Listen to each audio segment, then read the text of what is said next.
Amém. Meus queridos, vamos abrir a palavra de Deus. Quero meditar sobre um texto muito conhecido, que se encontra em Marcos capítulo 4, quando Jesus está ali, junto ao mar da Galileia, atravessando esse mar com seus discípulos, e são acometidos por uma grande tempestade, e o Senhor Jesus opera um grande milagre. Vamos ler esse texto, Marcos 4, versículos do 35 ao 41. A palavra de Deus diz assim: Naquele dia, sendo já tarde, disse-lhes Jesus: Passemos para outra margem.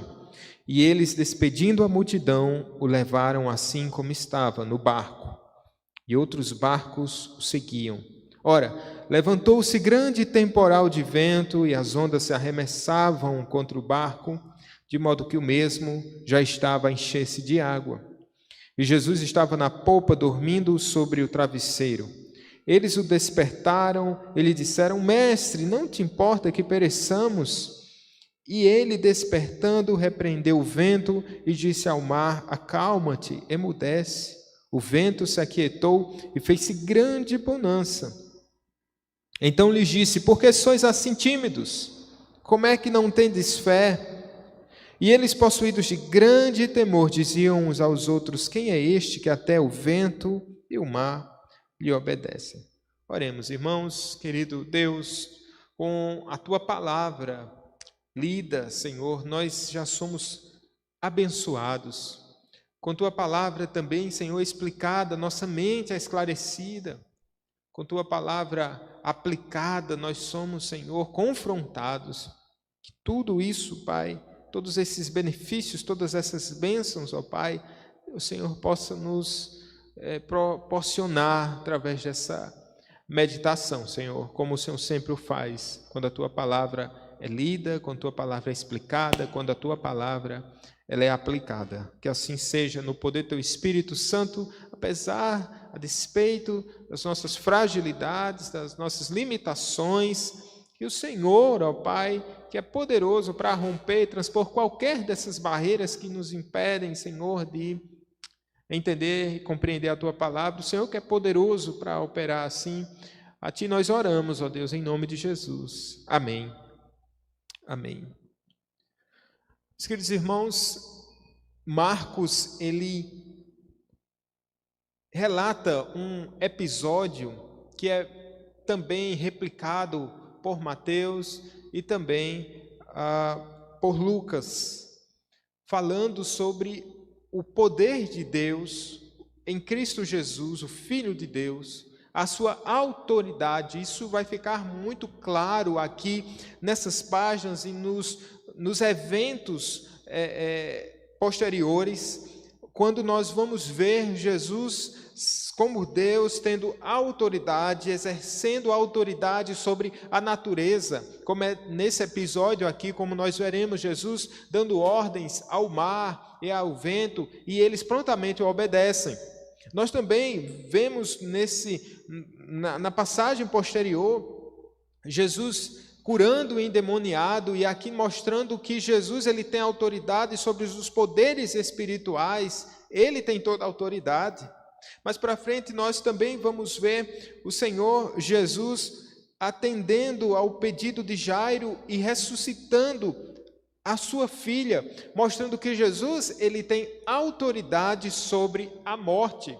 E nesse ínterim nós também vemos o Senhor Jesus curando uma mulher enferma que já sofria ali com um fluxo de sangue há bastante tempo, que havia padecido nas mãos de vários médicos, e toca ali as vestes de Jesus, e de fato ela é curada do seu flagelo, mostrando que Jesus ele tem autoridade sobre as enfermidades. Então esse é o nosso Jesus, poderoso. É o Deus que tem autoridade sobre a natureza, é o Deus que tem autoridade sobre os espíritos, sobre o mundo espiritual.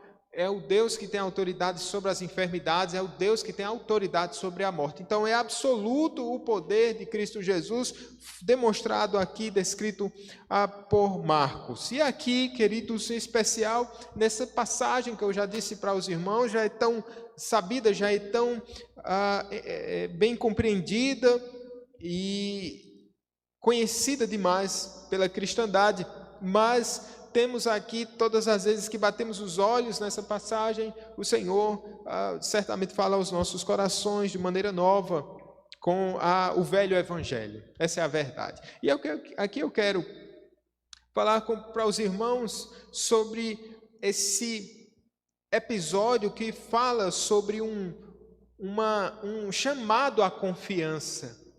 O Senhor Jesus Cristo aqui, ele tem os seus discípulos e durante o seu treinamento, a sua escola, o seu discipulado para com aqueles 12, que na verdade o trairia, que era o Judas Iscariotes, na escola do discipulado, ele chama os seus a uma experiência de fé, a crescer em fé, e é essa tônica que nós percebemos durante toda a jornada desses discípulos. Jesus quer levá-los a não somente a serem sombra de Jesus, não somente a serem testemunhas oculares dos seus eventos, de tantos episódios singulares, mas sobretudo para que tudo isso venha despertar a fé desses discípulos. Jesus está num período, em um dia bastante corrido, bastante difícil, quando Marcos diz assim, naquele dia sendo já tarde, ou seja, já era o final do expediente, e sabe de uma coisa, no final do expediente nós queremos mais descansar, né, irmão Ailton? Final de expediente. Jesus já tinha tido toda uma jornada, os discípulos também já tinham toda uma experiência seguindo o mestre.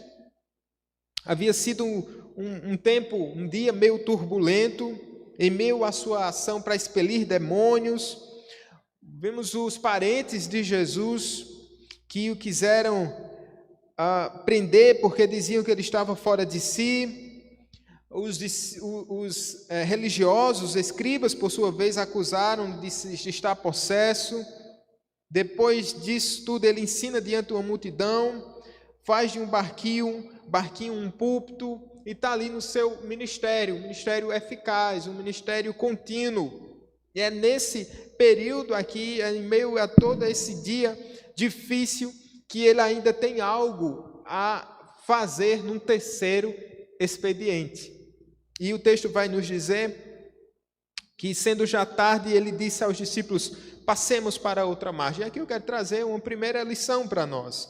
É que Jesus chama os discípulos à confiança. Como eu tenho dito, Jesus ele chama os seus discípulos e na caminhada com esses discípulos, enquanto os discípulos seguiam, eles tinham essa experiência. O Senhor Jesus queria despertar a fé no coração desses discípulos. E ele diz algo que é corriqueiro, simples até, passemos para a outra margem. Então Jesus estava seguindo aqui um percurso qual iria continuar o seu ministério, indo para outra região, ali às margens da Galileia.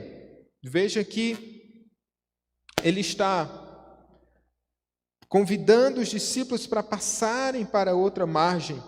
Eles despedem-se da multidão e são levados ali no barco, e outros barcos o seguiam. Veja, meus irmãos, que aqui nesse momento o Senhor Jesus Cristo parece ser algo corriqueiro, algo comum. Ele está chamando os discípulos para que façam essa travessia. E era muito tranquilo para os discípulos terem como capitão aquele que é o capitão por excelência. Quando Jesus está no barco, a certeza da chegada, ela é garantida. É um capitão que nunca naufragou nenhum barco. É um capitão que tem toda a experiência, muito embora os seus discípulos tivessem experiência no mar da Galileia, como discípulos, a maioria deles eram pescadores, aliás, a maioria deles sendo pescadores, mas aqui o grande experiente do mar é o Senhor Jesus Cristo e eles passam para a outra margem. Quando o Senhor Jesus nos chama, nós devemos confiar de que esse seu chamado ele é permanente. Devemos entender que quando o Senhor Jesus nos chama, Ele não é aquele que nos chama e diz assim, vá na frente que eu chego depois. Embora Ele tenha feito isso em outra ocasião, mas para demonstrar também o seu poder, suscitar essa fé no coração dos discípulos. Mas é um Deus que está presente. E quando Ele nos chama, e aqui nós podemos pensar no nosso discipulado, na nossa conversão. Quando o Senhor Jesus nos chamou, nós não viemos por conta própria. Nós fomos chamados pelo Senhor Jesus Cristo. E quando Ele diz assim, passemos para outra margem, temos que ter essa confiança de que chegaremos até a outra margem. Por quê? Porque nós olhamos para aquele que nos chamou. Às vezes, nós precisamos ser renovados nesse chamado. Se o Senhor Deus nos tem, se o Senhor Deus nos chama, é o Senhor Deus que está conosco, nós precisamos lembrar, como diz lá no Salmo 23, que o Senhor é o nosso pastor, é o Senhor que está à frente. Jesus, ele esteve sempre presente em toda a vida dos discípulos, sempre estando à frente, sempre protegendo os seus discípulos, e de maneira última, ele iria se entregar por esses mesmos discípulos.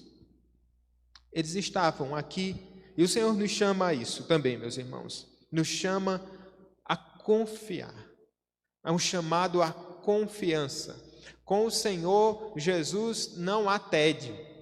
Seguir Jesus é sempre algo inovador. Parecia ser algo comum, parecia ser um passeio ou uma missão, mas quando Jesus nos chama, nós precisamos estar atentos de que o Senhor quer nos fazer crescer na fé. E essa tem sido a nossa experiência a cada dia, a cada tempo, a cada época. Nessa mesma viagem, o Senhor, chamado discipulado, o Senhor tem nos renovado, nos trazido novas experiências com Ele. Passemos para a outra margem. É uma palavra simples, mas na boca de Jesus suscita toda confiança. Eu não sei você se tem pensado em desistir dessa caminhada. Eu não sei se você tem desconfiado, se você tem olhado para trás, ou se você tem se esquecido das palavras daquele que o chamou. Mas que com essa palavra você, vinda de Jesus, você possa ser renovado em sua força, em sua fé. Vamos adiante. E aqui, meus irmãos, há uma segunda coisa.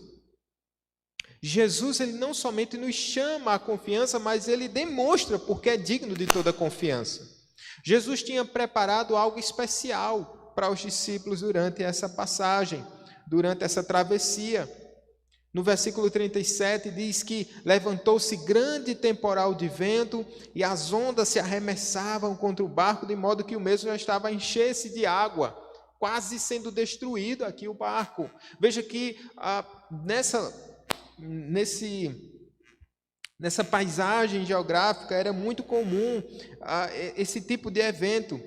Marcos diz que foi grande temporal de vento, um forte vendaval, e de fato isso está acontecendo aqui. Um forte vendaval. Nesta região do Mar da Galileia, tempestades repentinas eram bem comuns. A geografia do lugar propicia este fenômeno, porque o Mar da Galileia fica numa espécie de funil, um lago rodeado por rochas. Lembrando que ele fica a 300 metros abaixo do nível do mar, sendo a maior depressão da terra. Então, o que é que ocorria? É que havia essa movimentação de vento e provocava, ocasionava esse tipo de evento. E aqui o texto vai nos dizer que foi um forte vendaval. Os pescadores experientes não deveriam ter sido pegos de surpresa. Não era comum que isso ocorresse de fato à noite. Jesus, ele de fato preparou esse momento. Mas os discípulos, eles começam a ficar aperreados, porque uma coisa é quando a gente vê a chuva quando nós estamos seguros, de um lugar onde nós estamos tranquilos. E outra coisa é quando nós estamos no olho do furacão. Outra coisa é quando nós estamos passando pela tempestade. E já pensou que muitas vezes o Senhor Deus, ele nos faz passar no nosso roteiro, na nossa rota, que nós não preparamos, mas prepara para nós um furacão, o olho do furacão. Nós passamos em meio, no lugar, no tempo da tempestade, e a gente fica assim, e agora? O que fazer? Jesus está aqui demonstrando, porque Ele é digno de confiança, porque olha o que os discípulos... No verso 38 diz que Jesus estava na polpa, e aqui a coisa começa a ficar muito esquisita, porque Jesus está dormindo. Esse homem, que também é 100% Deus, 100% homem, ele descansa, ele dorme. A palavra é muito clara aqui sobre o travesseiro. E os discípulos, agoniados ali com o que está acontecendo, despertam e dizem: mestre, não te importa que pereçamos? Eu acho que a frase mais significativa de toda essa passagem, uma das mais significativas em contraste com o que o Senhor Jesus vai dizer, é justamente essa aqui: mestre, não te importa que pereçamos? Na verdade, meus irmãos, muitas vezes na hora do medo, nós olhamos e pensamos em Jesus, muitas vezes só pensando na nossa proteção, na nossa vida. Em nenhum momento eles pensam em Jesus Cristo aqui, porque como homem, né, ele também estava sujeito às dificuldades, às intempéries. Mas eles, olhando para a sua própria vida, para a sua própria segurança, eles dizem: Senhor, não te importa que pereçamos? Em outras palavras, está dizendo assim: Senhor, o Senhor não se importa com nossas vidas. Mas isso é um insulto da parte dos discípulos. Como é que esse Jesus que chama, que protege, que ama, como pastor, e que provaria isso dando a sua vida na cruz do Calvário, não se importaria com esse momento dos discípulos, com a vida dos próprios discípulos? E eles têm algo a fazer. Eles despertam Jesus com reclamação. Não te importa que pereçamos? Quantas vezes, meus irmãos, as nossas orações são como que acordando alguém de maneira abrupta? Os discípulos poderiam aqui, em meio a essa grande adversidade, eles poderiam adorar a Deus, eles poderiam ter demonstrado confiança, eles poderiam ter: Senhor, ainda que pereçamos, ó Senhor Deus, nós estamos contigo. Ainda que morramos, o Senhor está comigo. Eu confio em Ti, eu confio nas Tuas promessas, ó Pai. Mesmo morto, Senhor Deus, nós cremos em Ti. Mas a verdade é que é tão difícil fazermos isso. Muitas vezes desconfiamos desse Senhor. E eu quero provocar-lhes. Vamos pensar como tem sido, qual o teor da nossa oração e qual a motivação do nosso despertar do Senhor Jesus Cristo. Será que somos aqueles ou somos motivados a despertar o Senhor Jesus Cristo, por assim dizer, engrandecendo o seu santo nome, reconhecendo os seus grandes feitos?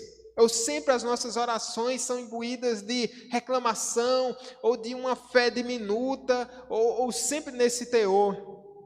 Que o Senhor Jesus tenha misericórdia de nós. Que o Senhor Jesus tenha misericórdia de nós.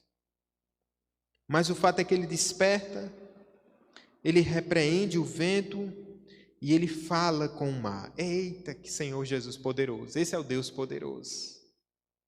Ele desperta, repreende e fala ao mar. Ele desperta, mesmo sendo nós pecadores. O Senhor Jesus desperta. Já pensou nisso? Mesmo na nossa fraqueza, o Senhor Jesus, Ele ainda atende às nossas orações. Mesmo de maneira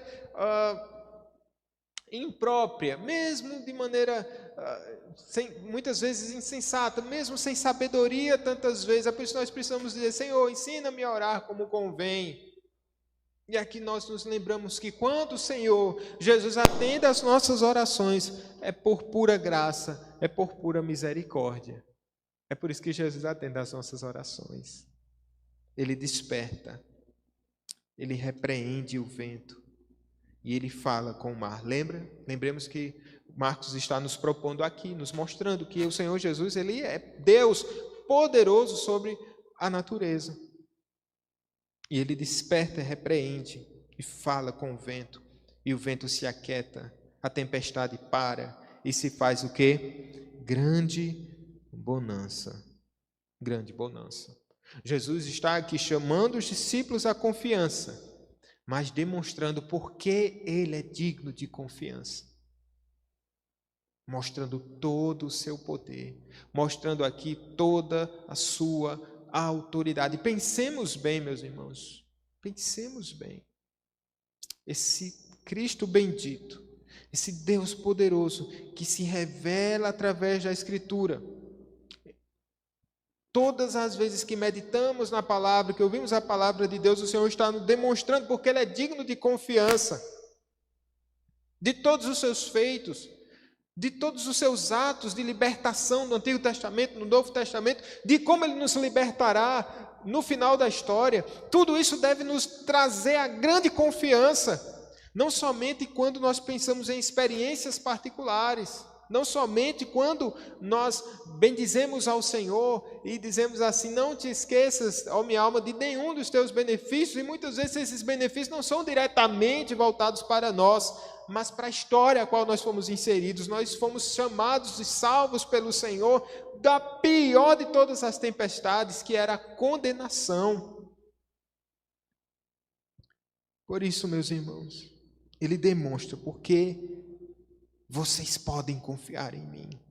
E não somente porque vocês podem, vocês devem confiar em mim. Os discípulos, se eram aqueles que estavam mais perto de Jesus, eles demonstram tamanha falta de fé. Imaginemos os demais, imagine nós, como estamos sujeitos à desconfiança. Que o Senhor aumente a nossa fé. Em terceiro lugar, Jesus repreende a desconfiança dos discípulos. Veja, Jesus chama a confiança, Jesus demonstra porque Ele é digno de confiança, porque Ele é Deus e porque Ele nos ama. E aqui Jesus chama a atenção dos discípulos por causa da desconfiança deles. Ele nos salva antes de nos repreender. Como isso é pedagógico para nós? Como isso nos ensina?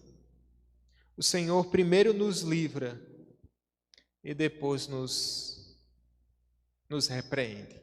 Assim como um filho, se vermos os nossos filhos por causa de algum ato insensato, acho que tem filho pequeno, passa mais por isso ou talvez não, ele está passando por um grande risco, nossa primeira atitude é salvá-lo, né? E depois a gente chama a atenção. Por que você está fazendo isso? Jesus chama os discípulos porque sabia que eles estavam ali precisando de auxílio, por causa do cenário que o próprio Senhor havia montado a fim de ensiná-los. E aqui ele repreende. No verso 40 diz: então lhes disse, por que sois assim tímidos? Como é que não tendes fé? E eles, possuídos de grande temor, diziam uns aos outros: quem é este que até o vento e o mar lhe obedecem? Nós precisamos crer no Senhor Jesus, porque nossa fé muitas vezes é tímida. E essa repreensão, essa pergunta retórica dele assim: como é que você não tem fé? É porque é um absurdo. É um absurdo não crer em Jesus. É um absurdo andar com o Senhor, experimentar os feitos do Senhor e não confiar plenamente no Senhor. Como a fé de vocês precisa crescer. Talvez os discípulos se gabassem por estarem ali no primeiro escalão do discipulado, mas aqui Jesus demonstra o quanto eles precisariam ainda experimentar desse crescimento de fé. A palavra que ele havia dito, que os próprios discípulos haviam dito, demonstra a incredulidade. O Senhor não se importa com a gente. O Senhor não se importa que pereçamos. Eles precisariam viver pela fé. Vocês precisam crer. Aqui, momentaneamente, eles são tomados por esse arrobo de temor, eles possuídos de grande temor, e eles acabavam falando uns aos outros: quem é este que até o vento e o mar lhe obedecem? Porque de fato, tendo essa autoridade, ele sim era o próprio Deus. Mas Jesus está repreendendo a desconfiança. Como repreenderia Tomé futuramente, Tomé que veio a exaltar o Senhor Deus em Jesus Cristo, quando depois de ver os seus ferimentos e tocar nos seus ferimentos, agora ele exalta, e Jesus repreende Tomé, repreende aquele discípulo, dizendo: bem-aventurado aqueles que não viram, mas creram, bem-aventurado aqueles que não vão tocar em mim, nos meus ferimentos, mas vão crer. Esse é o teste da fé. Nossa incredulidade precisa ser repreendida de fato. Jesus está, de certa forma, dizendo: vocês vão precisar crer em mim, porque um dia eu estarei dormindo e eu não vou acordar tão rapidamente assim. E um dia vocês vão ser tomados por uma grande tempestade de desconfiança. E assim foi. Quando Jesus enfrentou, conheceu a morte, 3 dias em que o coração dos discípulos certamente ficariam ali desconfiados e inquietos. Porque se de fato Jesus não despertasse daquele sono, seria a prova cabal de que Jesus tinha sido um falso mestre, com falsas promessas, e que de fato essa tempestade, que é a ira de Deus, iria recair sobre todos os homens indistintamente. Não haveria salvação se Jesus não despertasse do sono da morte. Se ele não despertasse da morte, nós estaríamos mortos. Era necessário crer que Jesus seria despertado pelo próprio Deus. E quando Deus ressuscita Cristo dentre os mortos, é como se o próprio Deus estivesse dizendo: eu me importo com aqueles que perecem. Porque Ele mesmo vai dizer, inspirada a palavra de Deus: porque Deus amou o mundo de tal maneira que deu o seu Filho unigênito, para que todo aquele que nele crê não pereça, mas tenha o quê? A vida eterna.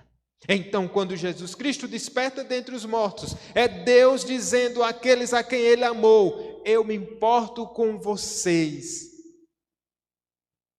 para que vocês não morram, para que vocês não morressem. Cristo conheceu a morte. Jesus é Deus, e Deus não é somente aquele que pisa sobre as nuvens e tem poder e vê de cima a tempestade, mas sobretudo aquele que entra na própria tempestade, aquele que entra no olho do furacão, sem nenhum discípulos estarem ali presentes, porque só Jesus poderia enfrentar o que ele enfrentou por amor. É algo abjeto, repugnante,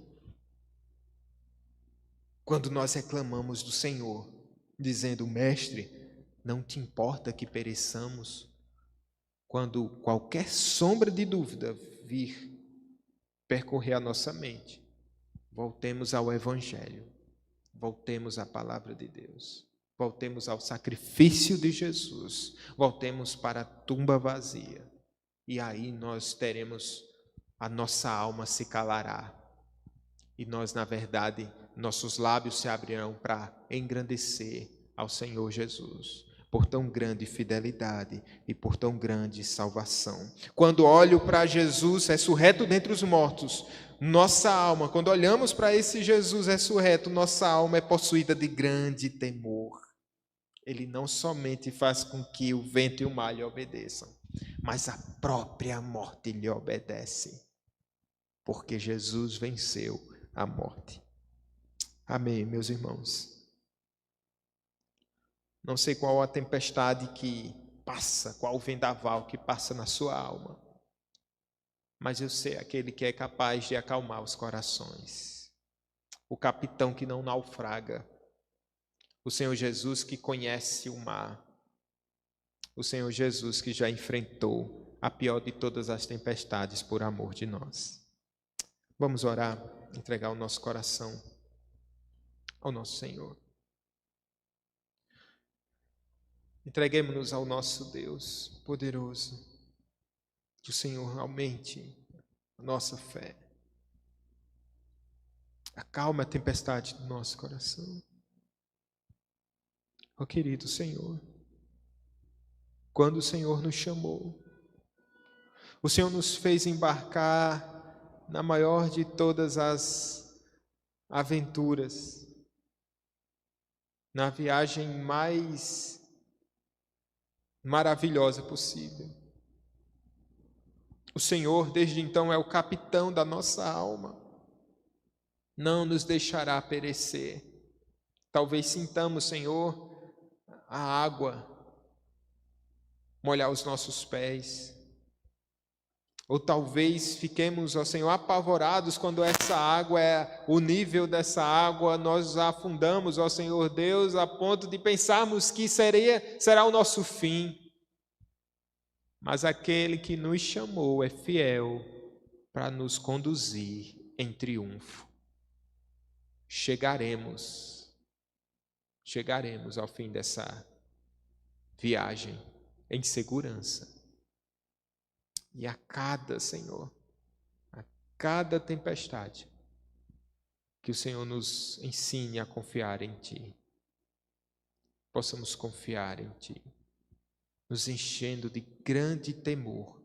Quem é este que até o mar e o vento lhe obedecem? Esse é o Cristo, o poderoso Deus vivo, que se entregou por nós e que ressuscitou para a nossa salvação. Ao Senhor seja toda glória, Senhor, hoje e sempre. Amém. Recebamos a bênção, meus irmãos. Que a maravilhosa graça do nosso Senhor e Salvador Jesus Cristo, o amor de Deus, Pai Todo-Poderoso, e as consolações do Espírito Santo sejam sobre cada um de nós, sobre a Igreja de Cristo espalhada por toda a terra, desde agora e para sempre. Amém. Graças a Deus. Deus abençoe sua vida. Um excelente restante de semana. Convido os irmãos presentes aqui para a gente ter mais um breve período de oração, depois de encerrarmos a nossa transmissão. Deus o abençoe, em nome de Jesus. Amém.